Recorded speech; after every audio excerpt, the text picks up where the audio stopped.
And I said, I know who I am. I'm Marshall freaking Sylver. I'm a multi-billionaire whose billions have not yet been deposited in my bank account.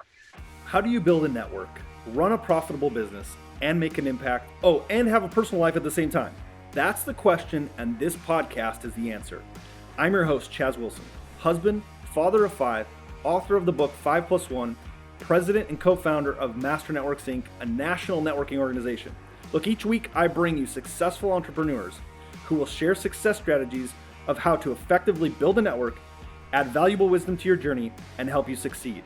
Welcome to Connect, Share, and Prosper.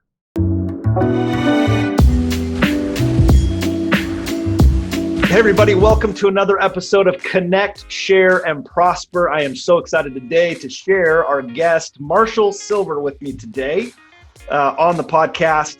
So listen, Marshall is a husband, father of three. He's a leading expert on subconscious reprogramming and irresistible influence. He's the author of Passion, Profit, and Power. He is the seventh of 11 children, which I definitely want to talk to you about today. Sure. And he has been on many stages and has performed in most of the major casinos in Vegas. That's awesome. So welcome to Connect, Share, Prosper, Marshall Sylver. How are you? Thank you, Chaz. I'm awesome always. Thanks for having me. Yeah. So I want to know about, seventh of 11 children. Yep. And so you, the four older, yes. Boys, girls, like how many boys, girls in the family? So from the top going down, I am the seventh child born, and I have 6 sisters and 4 brothers. Wow. So what was it like growing up with a house of 11? You know, we were dirt poor growing up. So the first house I lived in had no running water. It had no electricity. It had no phone. We had little, sometimes no food. We were homeless twice. And we were homeless in the middle of a Michigan winter. And the local community knew we were going to die living in the station wagon. And so they renovated a chicken coop. And the chicken coop had running water. It had electricity. It had 2x4 walls with a piece of paneling as room dividers. And we lived there for 4 years. And so it was a very modest upbringing, yet it was a really good thing for me because it taught me early on if I was going to get anything in my life, I needed to get it myself. So when you were young and going through that, by the way, I can't imagine what that was like. Were you like, I've had some people on the show who've had some rough challenges growing up, and like some were very aware and some weren't. Were you aware of like your situation as a young kid, or were you just kind of like happy-go-lucky, like didn't know what was going on? No, I knew we were the poor family in the neighborhood. You know, and I'd see my neighbors and my friends, they had parents that the mom was able to stay at home with them and the father went to work, and they had nice cars and they had nice toys. And so I was very aware we were poor, which is also why, you know, very early on, I started working full-time at 10 years old. And when I say full-time, I mean 40 hours a week after school. And it was just the way that it was. And so I didn't think anything ill of it. Did I wish that I had been born into a rich family? Absolutely. Was I glad with the family that I was born into? Absolutely. I've got amazing brothers and sisters, and it's been a good life. Yeah, I'm sure that, like you said, I'm sure there's a ton of lessons that you learned. So working 40 hours at 10 years old, what were you doing for 40 hours? Like, what kind of jobs were you doing? Well, back in Michigan, you know, it's a farming community. So back in Michigan, you could crawl through the fields, at least for me, I could, at $1 an hour, and I would weed the corn, and I would weed the carrots and the spinach and the things that actually they couldn't weed without doing it by hand. Wow. Very humbled. And I also started doing magic full time when I was 10 years old for money. Okay, so you started doing magic. By the way, I grew up in Minnesota, so I understand the Midwest winter. So you get it. I get it. And so I can't imagine like that's why you live in Dallas and I live in Vegas now. That's right. Exactly. When I could finally choose, right? Like, yeah. So magic, 10 years old. So I'm curious, how did you get into magic, and how did that lead to other things you're doing in life? One of my older brothers was in Boy Scouts, and Boy Scouts had Boys Life magazine. Oh yeah. And Boys Life magazine had an article that taught him magic tricks. I was 7, he was 11. And at 7 years old, we don't have all the same elements that we have as an adult, those presumptions. And so I saw right through all the magic that he did. I took the magic, though, and I showed it to my father. And my father and I never had a good relationship. And I showed him the magic, and it amazed him. It was one of the best responses I'd ever seen in my dad, and I was hooked immediately. So from 7 until I was 10 years old, every single birthday, every single Christmas, all I would ask for was either magic tricks or money for magic tricks. And I ended up at 10 years old, placed an ad in the local newspaper. Since the house that I lived in didn't have a phone, I had to put a phone number in there. And so I went to the local pharmacy, which was about 4 miles away. And I told the pharmacist, if this payphone rings and you pick it up and answer it, and I book a gig, I'll pay you 10% or 50 cents. And so I think he thought it was kind of a cute thing for a little boy to do.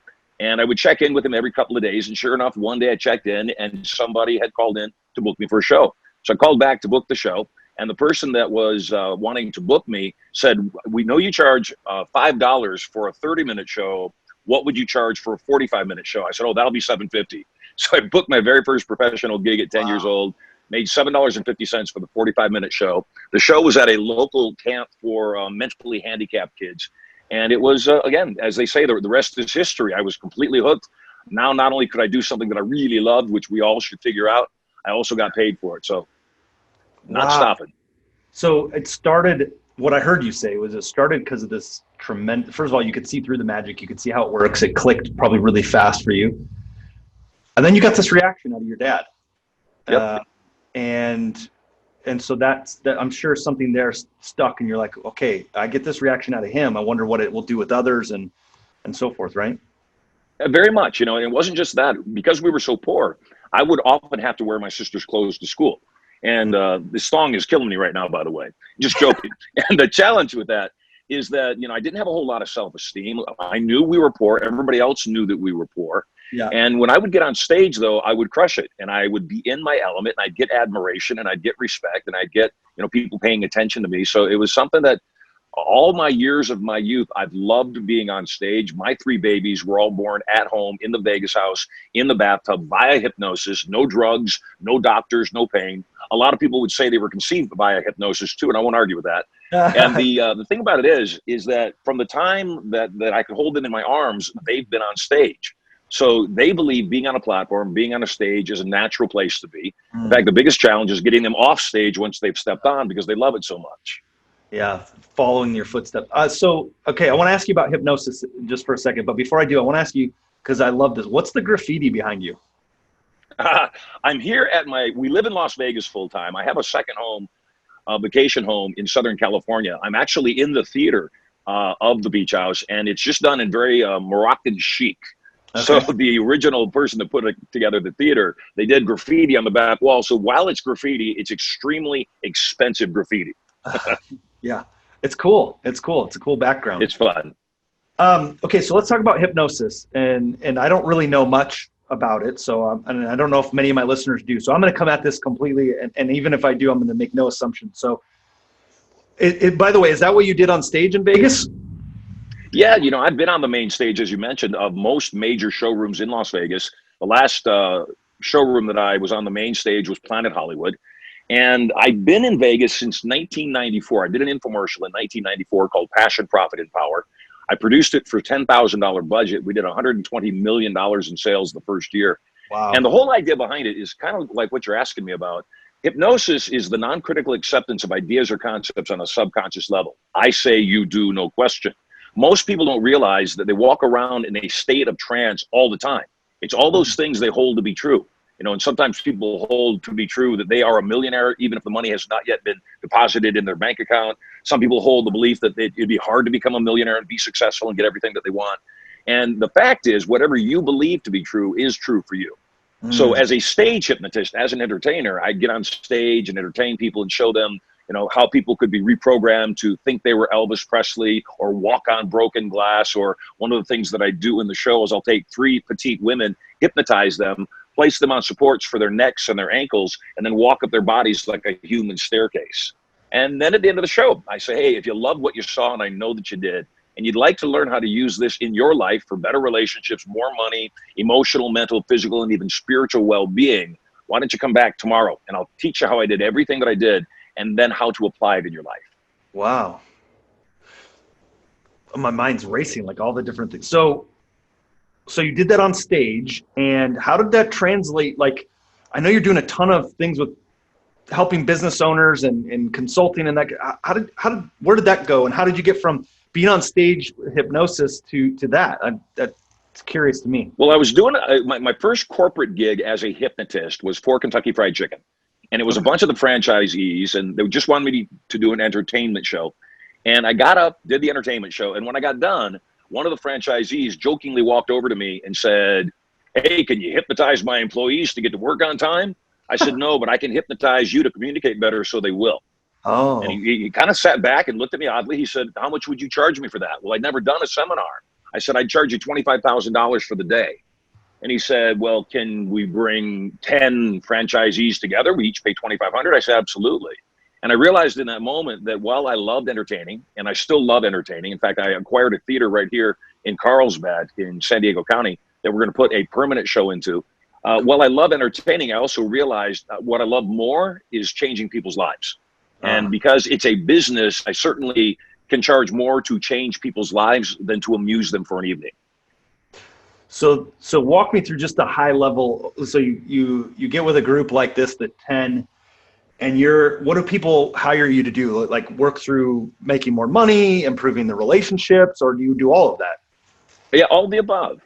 Money cures most things. When I start working with somebody, that's the first thing we solve is we say, okay, how's your money situation? Yeah. Because a lack of finance is the leading cause of divorce. It's the leading cause of stress, anxiety, heart attacks, and such. So what I do is I help people understand how to make money. And money isn't magic. Money is math. And when you understand money is math, what I mean by that is when you give people value in a way that is meaningful to them, they'll want to give you money in return. If I said to somebody, "Hey, I'd like to free you up 40 hours a week from having to do any kind of housework, anything that is a minimum wage activity, would you want me to do that for you?" They'd say, "Of course." Now, obviously, there's a price tag somewhere in there where it makes sense. If you got to pay $1 million a week to have your household managed, that wouldn't be worthwhile. Yet if you're paying somebody, I don't know, $1,000 a week to manage your household, that's all that extra time that you have. And time is the great equalizer. It's the one thing that most people don't realize. No matter how wealthy you become, you have the same amount of moments in a day as somebody that's broke or somebody that's richer. So true. So you work with these business owners and you're helping them, number one, like you said, get their money right, which I agree with you. Like, it's so interesting when you sit down and you talk to people that you can either start there or it all boils back to that at some point, right? So what do you think the number one skill or thing that every entrepreneur, every business owner must possess? They must have that thing that they must do to be successful. There's 3 steps in getting anything we want in any area of our lives. The first is self-mastery. You've got to get your own head on straight. Since communication equals wealth, and we only communicate in 2 ways. First, internally, those 1,500 words per minute that are going through our brain, telling us who we are and who we aren't, what we can be, what we can do, what we can have. The second thing, though, is you need the tools for the task at hand. Everything that we want has a specific set of tools. If we want better, more passionate, intimate relationships, there is a set of tools for that. If we want to be a better parent, there are certain tools for that. In making money, the number one tool is learning what I call irresistible influence. And irresistible influence isn't just getting somebody to buy something from you. Irresistible influence is getting someone to beg you for what you're selling and have them believe it was their idea. Have them come to the realization that they must have what you're selling and believe it was their idea. And then the third step in getting anything we want is understanding that you could have the proper mindset, you could have self-mastery, total control of your thoughts and emotions, you could have the proper tools for the task at hand. The challenge is if you don't take action in the present moment, you'll never win because tomorrow never comes. And that's where most people get stuck. They're a business owner or they're a real estate investor or they're anything, and maybe they're actually really good at what they do. The challenge is they didn't become good at selling what they do. They're not really good at accepting money. Often, they, especially friends and family, say, "Oh, I'll do this for free." And my belief is that when we put money at stake, that thing has more value. We pay better attention. So true. Like, I remember a story my dad had told me one time. He was at a convention and the guy on stage was talking about the money and the value, right? And he said that when he gives his business card out, he charges people $1. They're like, "What, $1?" And he said, "Yeah, you'd be amazed at how many of my cards don't end up in the trash can at the back of the room because somebody paid $1 for it." And so he said, I don't know if it was $1, it might have been $10. I don't remember what the amount was. The point was he charged something for it. So at the end, he's standing around the guy that spoke, and a lot of people were coming up and said, "I really loved what you said. can I get your car? And he's like, yeah, it'll be $1. And they're like, oh, that's funny. He's like, no, I wasn't kidding. Like, Right. and the point of it was, and I'm not telling everyone they should go charge for their card. The point was they put value on that piece to what you were saying. Yeah, and what the bottom line is our net worth is always determined by our self-esteem. So Yes. one of the things that I do for people is help raise their self-esteem, help raise their relationship to money, turn them into people of influence so that they can sell anyone anything at any time. And more than that they actually fall in love with it. Because when you believe in what you're selling, you have a moral and ethical obligation to sell it. Oh, so and that's true. what we do. Yes. When you believe in it, for sure. So Absolutely. we have people listening today. Guys, we're listening to Marshall Sylver. If you are watching this, you're seeing the cool graffiti behind. And if you're not, you're going to want to go the back. halo effect on my head. Yes, I love it. If you're not, you're going to want to go back to YouTube and check this out, or Facebook.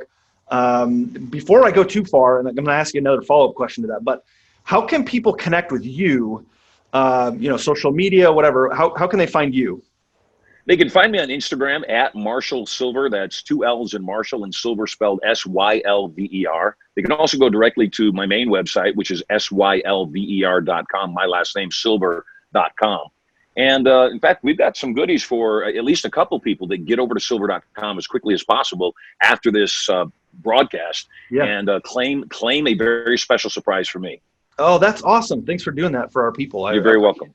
That's fantastic. So guys, rush over there. Well, again, if you're driving, listening to this, make sure you're safe, because we get a lot of people that say, I listen to this in the car. So you wait till you're safe, then get over to the website and get those. So let's talk about one thing I found when I was, connecting with you is this thing about balance, time. Like, I'm a father of 5 and running multiple businesses, and it seems to be one of the biggest challenges. I think I do okay with it, but it's always a challenge. How do successful entrepreneurs who are listening to this, who I know always that's the biggest challenge, like they feel guilt if they're working, if they're not at home, whatever it is, but when they're at home, they feel like they should be working.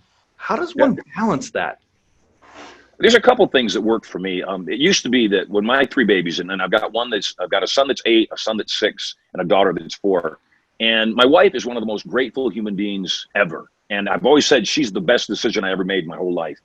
And whenever I would go to do what I needed to do to generate revenue to feed us, she would tell the kids, thank Daddy for working so hard. Thank Daddy for working so hard. And so they would always say, thank you, Daddy, for working so hard. And the gratitude felt good. And then one trip, I was gone for 22 days to China. And I was doing events over in China through an interpreter, hypnotizing people through an interpreter, 5,000 to 10,000 people at a time. And every single night, we have cameras all over both properties. So I can basically follow the kids around the house, or we can, check in on things either at the Palace in Vegas or at the beach house. And I would check in on them and drop in and say hello while I was in China. And they would always say, thank you for working so hard, Daddy. Thank you for working so hard. And there was one point where I'm over there working and they're going to Legoland, they're going to the movies, and they're playing out on the beach. And I thought, my gosh, I am working hard. You guys are having all the fun and I'm working hard. Plus I'm missing you. Yeah. And so when I came back, I realized that what at first had been an endearing thing for my small children to say had been programming me to think something that I had never thought of as work in the past as work. So I told my wife, I said, please, can we change those semantics? I know it's a spirit of gratitude, and that's the reason you're having them say thank you. Could you tell them thank you, to say thank you for loving us, Daddy, rather than say thank you for working hard? So number one, it's having a grateful group around you, your family, your spouse, the people, and letting them know that you appreciate them saying thank you. A lot of times people go work hard and some people take it for granted and they just don't say thanks. I've requested that my family say thank you. Second thing for me is I make sure that I keep that balance. My wife and I, we play racquetball or tennis every single morning without fail. I don't let anything get scheduled on top of that if I can help it. So I make sure that, number one, we get exercise in. Number two, because we're exercising together, she and I get some alone time. We get to play, we get to have fun, we get to be with each other. I have offices in both cities that we're based out of. I also have offices in both homes. And the reason I have the office at home is I prefer to work from home. I prefer not to have an 8-hour stretch of work and then a little bit of time for my family. What I prefer is a couple of hours of work, a little bit of time for the family, more effort, little time with the family, and then make sure that we are definitely scheduling both date nights and family days consistently throughout the week. At the end of the day, that's all that's really going to matter is Yeah. how was your relationship with your significant other? How was your relationship with your kids? And I grew up in a broken home, and there are 4 different fathers for all the children. And so I didn't really have a father figure there. When my father decided to jump back into the equation, he just wasn't kind to me. He wasn't a nice man. He didn't know how to be a dad. And so I swore if I ever had kids, I'd make sure that they had high self-esteem. I'd make sure that they were constantly complimented, that they were recognized for the unique, amazing human beings that they are. Early on, when my kids would do like a jigsaw puzzle or something like that, even at 2 years old, we would have them put their hand into the air and say, I'm a genius. I'm a genius. Yeah. Because the only distinction between geniuses and morons is that they know who they are. Oh, A moron will look at a circumstance and say, I don't know how to do this, and I'm a moron, probably never will figure it out. A genius will look at the same thing and say, I have no idea how to do this, yet I am a genius. I will figure this out. Oh, so good to get, especially kids. I mean, like I said, I have 5 and they go to school and other kids pick on them, or they don't test well and they feel like they're dumb. Like you said, I'm a moron. I don't know this. And you just cannot pour enough confidence into a young child to that. And so I imagine, yeah, go ahead. I was going to say that's part of the challenge is that my kids are homeschooled, and they're homeschooled for a reason. Even with the nannies, every once in a while, a kid will pick up some phrase or some habit, and we have very specific language patterns that we use.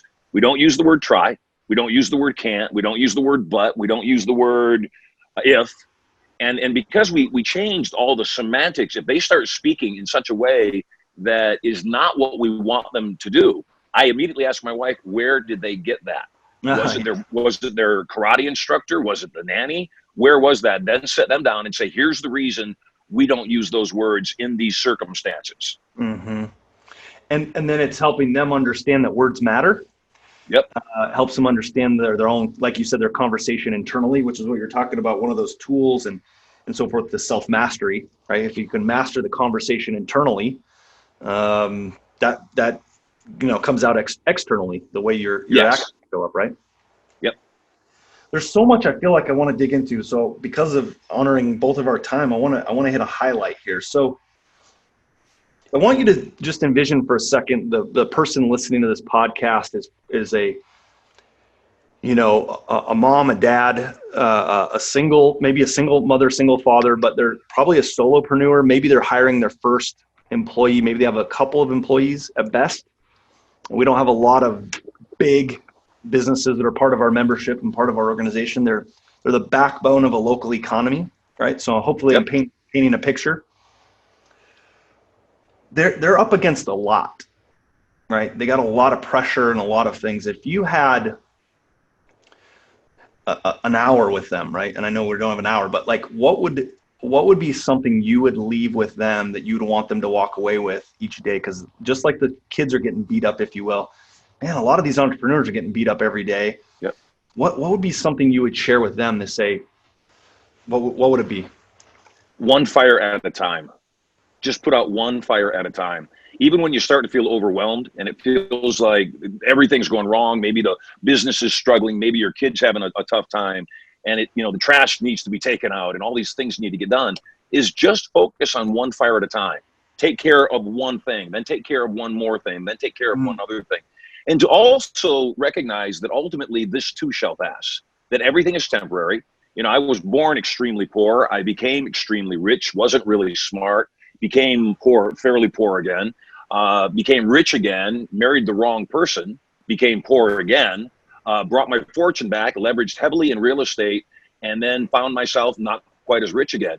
And one of the things that I know is that if you took all the money on the planet today and you spread it evenly amongst all the people, within 5 years, it would be right back in the same hands. Because the people that know what to do what they need to do. The people that squander continue to squander. And it's always temporary for me. And this is a real big thing for me. I was married twice before I met my one true wife. And I'm glad that I was married twice because it let me know what marriage could be so that I know the blessing that my one true wife is. And so when minor stuff comes up, we get over it really fast. She's a lot younger than me. I'm a really good hypnotist. And so, she wasn't married before me, and she didn't really have a whole lot of relationships before we met. And so it's kind of a good thing for me to be able to point out to her we have a blessing here. We are blessed. Our kids are amazing. We're blessed. And when we met, we've been together 12 and a half years now. When we met, I was rolling in the money. And I had a point where I was leveraged. We were leveraged. And my wife turns to me one day. She said, honey, we don't need two houses. We certainly don't need a 17,000 square foot house. How about, this is just with the boys, we hadn't had the daughter yet. She said, how about you and the boys, we sell everything and we just live in a 1-bedroom apartment. That'd be okay with me.